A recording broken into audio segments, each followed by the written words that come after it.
नमस्ते विद्यार्थी मित्रों, कक्षा 9 विषय हिंदी। और आज हम समझने वाले हैं एक गद्य जिनका नाम है जब मैंने पहली पुस्तक खरीदी। तो इनका साहित्य प्रकार है संस्मरण और इनके लेखक है धर्मवीर भारती जी। सबसे पहले हम बात करते हैं कि संस्मरण क्या है, किसे कहा जाता है। तो स्मृति के आधार पर यानी किसी याद के आधार पर कोई भी विषय पर अथवा किसी व्यक्ति पर लिखित आलेख संस्मरण कहलाता है। तो यात्रा साहित्य भी इसके अंतर्गत आते हैं। और अब बात करते हैं लेखक के परिचय की। तो धर्मवीर भारती जी, धर्मवीर भारती जी के जन्म की बात करें तो उनका जन्म 25 दिसंबर 1926 को इलाहाबाद में हुआ था। इलाहाबाद विश्वविद्यालय से उन्होंने एमए पीएचडी की उपाधियाँ यानी डिग्रियाँ प्राप्त की। तो वहाँ हिंदी विभाग के प्राध्यापक के रूप में भी वे नियुक्त हुए यानी पसंद हुए। सन 1960 से 1988 तक धर्मयुग जैसे प्रतिष्ठित यानी प्रतिष्ठा प्राप्त की हुई साप्ताहिक का संपादन कार्य भी उन्होंने किया। उन्होंने देश विदेश की यात्राएं भी की। तो भारत सरकार ने उन्हें पद्मश्री से सम्मानित किया था और साहित्य सेवा के लिए उन्हें व्यास सम्मान से भी अलंकृत किया गया था। धर्मवीर भारती नई कविता के एक श्रेष्ठ कवि, उपन्यासकार, कहानीकार और निबंधकार के रूप में काफ़ी प्रसिद्ध हुए। तो अंधा युग, कनुप्रिया, सात गीत वर्ष, ठंडा लोहा उनके काव्य संग्रह है। तो काव्य नाटक अंधा युग उनकी सर्वश्रेष्ठ रचना मानी गई है। गुनाहों के देवता, सूरज का सातवां घोड़ा तथा 11 सपनों का देश उनके प्रमुख उपन्यास हैं।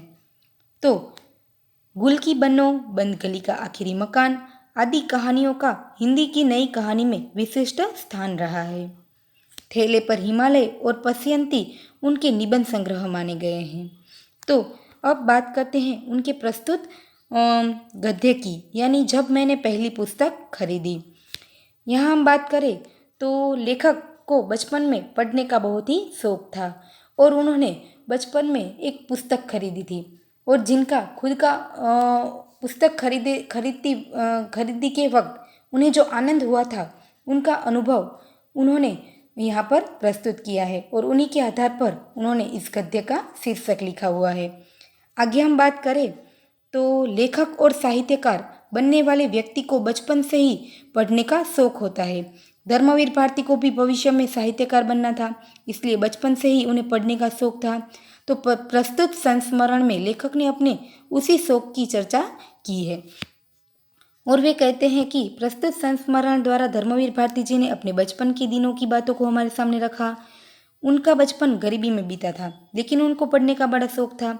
स्कूल में से इनाम में 2 किताबें मिली तो पिताजी ने अपनी अलमारी में जगह देकर लेखक की अपनी लाइब्रेरी बना दी। वहां से लेखक को किताबें इकट्ठी करने की धुन सवार हो गई। माँ ने पिक्चर देखने के लिए 2 रुपये दिए थे, लेकिन लेखक का मन पलट जाता है और वे पुस्तक की दुकान में से 10 आने की देवदास नाम की एक पुस्तक खरीदते हैं।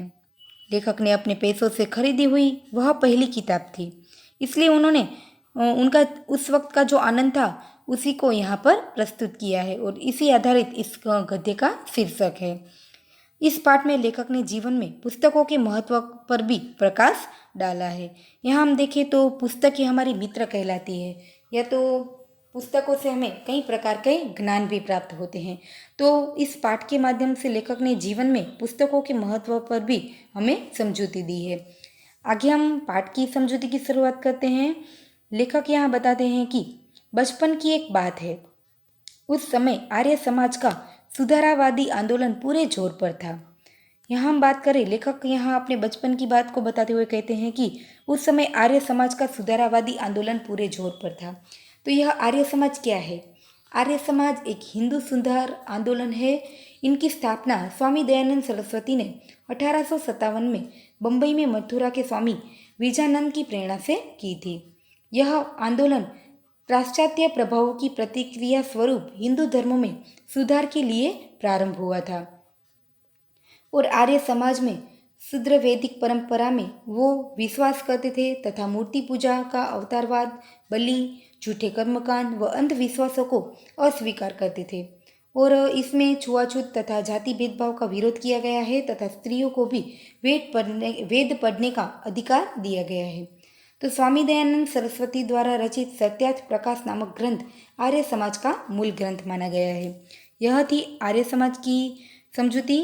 तो लेखक कहते हैं कि बचपन की बात है, उस समय आर्य समाज का सुधारावादी आंदोलन पूरे जोर पर था और मेरे पिता आर्य समाज रानी मंडी के प्रधान थे। यहाँ हम देखें तो आर्य समाज स्वामी दयानंद द्वारा स्थापित एक संस्था जो मूर्ति पूजा को नहीं मानती थी, और उन संस्था के लेखक के पिता क्या थे? मुखिया थे, यानी प्रधान थे। और माँ ने स्त्री शिक्षा के लिए आदर्श कन्या पाठशाला की भी स्थापना की थी। तो यहाँ हम देखें कि बचपन से ही माता पिता से उन्हें काफ़ी कुछ सीखने को मिला था। पिता की अच्छी खासी सरकारी नौकरी थी। बर्मा रोड जब बन रही थी तब बहुत कमाया था उन्होंने, लेकिन मेरे जन्म के पहले ही गांधी जी के आह्वान पर, आह्वान का अर्थ होता है बुलावा या तो पुकार। लेखक कहते हैं कि मेरे पिता की अच्छी खासी सरकारी नौकरी थी, लेकिन जब बर्मा रोड बन रही थी उन्होंने बहुत ही कमाई की थी, लेकिन मेरे जन्म के पहले ही गांधी जी के आह्वान पर उन्होंने सरकारी नौकरी को छोड़ दिया था। हम लोग बड़े आर्थिक कष्टों से गुजर रहे थे, फिर भी घर में नियमित पत्र पत्रिकाएं आती रहती थी। लेखक के पिता की नौकरी चले जाने की वजह से उन्हें घर में काफ़ी आर्थिक समस्याओं का सामना करना पड़ा, परंतु लेखक कहते हैं कि हमारे घर में फिर भी नियमित पत्र पत्रिकाएं आती रहती थी। वह पत्र पत्रिकाएं कौन सी थी? जो हमें 2 मार्क्स या तो 1 मार्क्स के प्रश्न में पूछा जाए तो उनका उत्तर हम यहाँ से लिखेंगे कि उनके घर में कौन कौन सी पत्रिकाएं आती रहती थी। आर्य मित्र, साप्ताहिक, वेदोदय, सरस्वती, गृहिणी और 2 बाल पत्रिकाएं खास लेखक के लिए मंगवाई जाती थी, यानी खास मेरे लिए बाल सखा और चमचम।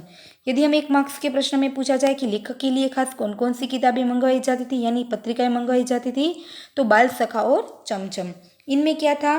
तो उनमें होती थी परियों, राजकुमारों, दानवों यानी राक्षसों और सुंदर राजकन्याओं की कहानियाँ और रेखाचित्र। हमें 2 मार्क्स के प्रश्न में भी पूछा जा सकता है कि इन 2 पुस्तकों में या तो 2 पत्रिकाओं में कौन कौन सी बातें समाहित थी, तो उनमें होती थी परियों, राजकुमारों, दानवों और सुंदर राजकन्याओं की कहानियाँ थी और उनके रेखाचित्र थे। लेखक कहते हैं कि मुझे पढ़ने की चाह लग गई, यानी पढ़ने की इच्छा लगने लगी। हर समय पढ़ता रहता, खाना खाते समय थाली के पास भी पत्रिका रखकर मैं पढ़ता रहता। अपनी दोनों पत्रिकाओं के अलावा भी सरस्वती और आर्य मित्र पढ़ने की भी मैं कोशिश करता। तो घर में भी पुस्तकें थी, उपनिषदें और उनकी हिंदी अनुवाद, सत्यार्थ प्रकाश।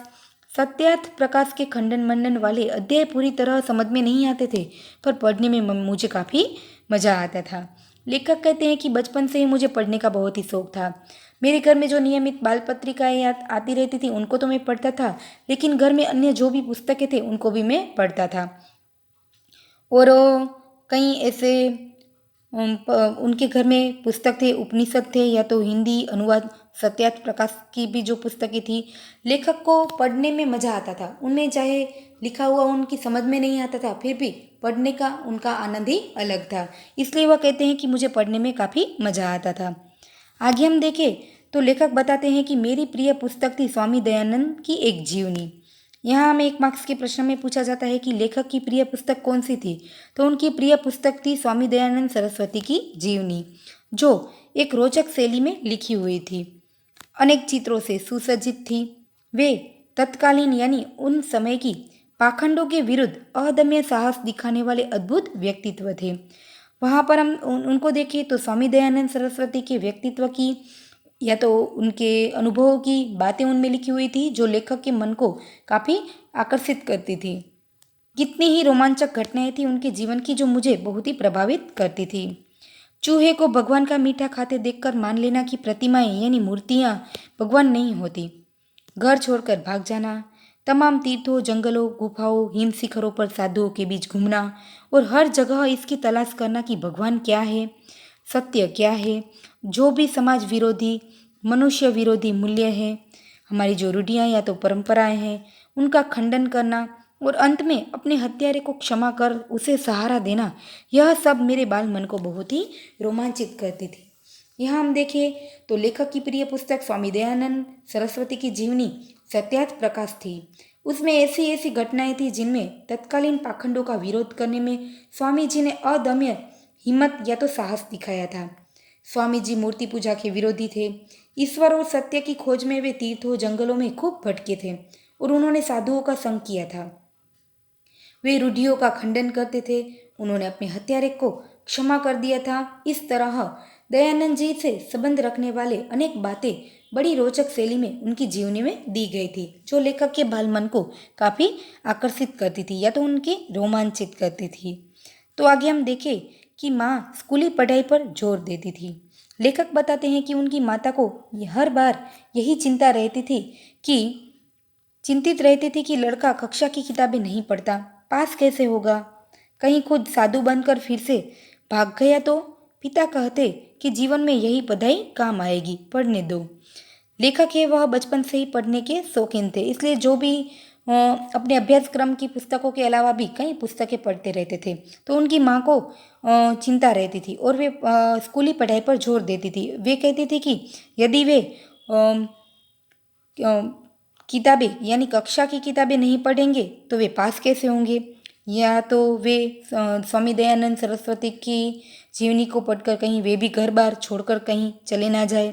इसलिए वह हमेशा उन्हें स्कूली पढ़ाई पर जोर देती थी। परंतु उनके पिता कहते थे कि जीवन में ऐसी पुस्तकों का भी बहुत ही महत्व है, उन्हें पढ़ने से उन्हें जीवन का भी सही ज्ञान प्राप्त होता है। इसलिए वह उन्हें पढ़ने देने की इच्छा रखते थे। मैं स्कूल नहीं भेजा गया था। लेखक कहते हैं कि मैं कभी स्कूल नहीं भेजा गया था। शुरू की पढ़ाई के लिए घर पर मास्टर रखे गए थे। पिता नहीं चाहते थे कि नासमझी उम्र में मैं गलत संगति में पढ़कर गाली गलौज सीखूं, बुरे संस्कार को ग्रहण करूं। लेखक के पिता नहीं चाहते थे कि नासमझ उम्र में भी वे लेखक है जो कोई गलत संगति में पड़ जाए, गाली गलौज सीखे या तो बुरी संगतों का शिकार हो जाए। इसलिए वे बचपन में उन्हें कभी स्कूल में नहीं भेजे गए थे। तीसरे दर्जे में मैं भर्ती हुआ। जब लेखक तीसरे दर्जे यानी तीसरी कक्षा में थे तब वे स्कूल भेजे गए। उन दिन शाम को पिता उंगली पकड़कर मुझे घुमाने ले गए। लोकनाथ की एक दुकान से ताज़ा अनार का शरबत मिट्टी के कुल्हड़ यानी मिट्टी के एक पात्र में अनार का शरबत पिलाया और सर पर हाथ रखकर बोले कि वायदा करो कि पाठ्यक्रम की किताबें भी इतनी ही ध्यान से पढ़ोगे और माँ की चिंता मिटाओगे। यहाँ हमें 2 मार्क्स का प्रश्न पूछा जा सकता है कि लेखक के पिता ने उनसे कौन सा वायदा कराया था। तो लेखक के पिता एक दिन क्या करते हैं, उन्हें शाम के समय घुमाने ले जाते हैं और लोकनाथ की एक दुकान से ताज़ा अनार का शरबत पिलाते हैं और उनसे वायदा करते हैं कि और उन्हें समझाते हैं कि जिस तरह तुम अन्य पुस्तकें पढ़ते रहते हो उसी तरह पाठ्यक्रम की किताबें भी उतनी ही ध्यान से पढ़ोगे और तुम्हारी माता की जो चिंताएं हैं उनको तुम दूर कर दोगे। तो इस बात से हम देखें कि लेखक पर गहरा असर होता है और उनका आशीर्वाद था या उनकी जी तोड़ मेहनत थी पता नहीं, लेकिन उनके बाद लेखक काफ़ी पढ़ाई में ध्यान देने लगे। आगे वे बताते हैं कि उनका आशीर्वाद था मेरे लिए या तो मेरी जी तोड़ परिश्रम था। तीसरे चौथे में मेरे अच्छे नंबर आए और 5वें दर्जे में तो मैं फर्स्ट आया। तो माँ ने आंसू भरकर गले लगा लिया और पिता मुस्कुराते रहे, कुछ बोले नहीं। यहाँ पर हम देखें कि लेखक की माँ को ज़्यादा चिंता रहती थी कि उनका बेटा यदि पाठ्यक्रम की पुस्तकें नहीं पढ़ेगा तो वे परीक्षा में किस प्रकार पास होगा। तो बालक भारती बाहर की पुस्तकें और पत्र पत्रिका ही ज़्यादा पढ़ते थे। माँ को चिंता रहती थी कि बिना कक्षा की किताबें पढ़े लड़का पास कैसे होगा। एक दिन उनके पिता ने पुत्र से वायदा कराया कि वह पाठ्यक्रम की जो किताबें हैं वह भी ध्यान से पढ़ेंगे और माँ की चिंता को दूर कर देंगे। तो बालक भारती पर इसका इतना असर हुआ कि उन्होंने जी तोड़ परिश्रम किया, जिससे वे तीसरे और चौथे कक्षा में उनके अच्छे अंक आए और 5वीं कक्षा में वे क्लास में फर्स्ट आए। तो माँ की आंखों में आंसू आ गए और उसने बेटे को गले से लगा लिया। इस प्रकार स्कूली पढ़ाई पर माँ के जोर देने से बालक भारती पाठ्यक्रम की पुस्तकें भी ध्यान से पढ़ने लगे और उन्होंने माँ की चिंता को दूर कर दिया और इस वजह से उनके पिता भी काफ़ी खुश हुए। आगे हम देखें तो अंग्रेजी में मेरे नंबर सबसे ज़्यादा थे। लेखक अपना अनुभव बताते हैं कि जब अंग्रेजी में मेरे अच्छे नंबर आए तो स्कूल से इनाम में 2 अंग्रेजी किताबें मिली। उन दोनों किताबों में क्या था उनकी बात को हम देखें तो एक में 2 छोटे बच्चे घोंसलों की खोज में बाघों और कुंजों यानी वनों में भटकते हैं और इस बहाने पक्षियों की जातियाँ, उनकी बोलियाँ, उनकी आदतों की जानकारी उन्हें प्राप्त होती है। तो उनको दूसरी किताब मिली थी जिनका नाम था थ्रस्टी द रग। जिसमें पानी की कथाएं थी। कितने प्रकार की हम देखें तो कितने प्रकार के जहाज होते हैं, कौन कौन से माल लाद कर लाते हैं, कहाँ ले जाते हैं, नाविकों की जिंदगी कैसी होती है, कैसे कैसे वहाँ जीव दिखाई देते हैं, कहाँ व्हेल होती है, कहाँ शार्क मछलियाँ होती हैं। इन सभी बातें उन दोनों किताबों में लिखी हुई थी, जो लेखक के लिए एक नई दुनिया का ही द्वार खोल देते हैं। और वे खुद बताते हैं कि यह दोनों किताबों से मुझे कहीं कुछ जानकारियाँ प्राप्त हुई, यानी कि मुझे दो अलग ही दुनिया की जानकारी प्राप्त हुई। अंग्रेजी में सबसे अधिक अंक पाने पर लेखक को उपहार में 2 अंग्रेजी पुस्तकें मिली। पहली पुस्तक से लेखक को पक्षियों की जातियाँ, उनकी बोलियाँ, उनकी आदतों के बारे में जानकारी प्राप्त होती है, तो दूसरी पुस्तक तृष्टि द रक से, जिससे लेखक को पानी के प्रकारों तथा नाविकों और मछलियों के बारे में जानकारी प्राप्त होती है। तो दोनों पुस्तकें लेखक के लिए एक नई दुनिया के द्वार को खोल देते हैं।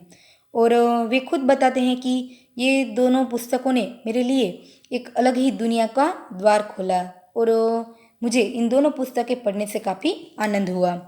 आगे हम देखें तो इन दो किताबों ने एक नई दुनिया का द्वार मेरे लिए खोल दिया। पक्षियों से मेरा आकाश और रहस्यों से भरा मेरा समुद्र, जो मुझे एक अलग ही दुनिया में ले जाते हैं।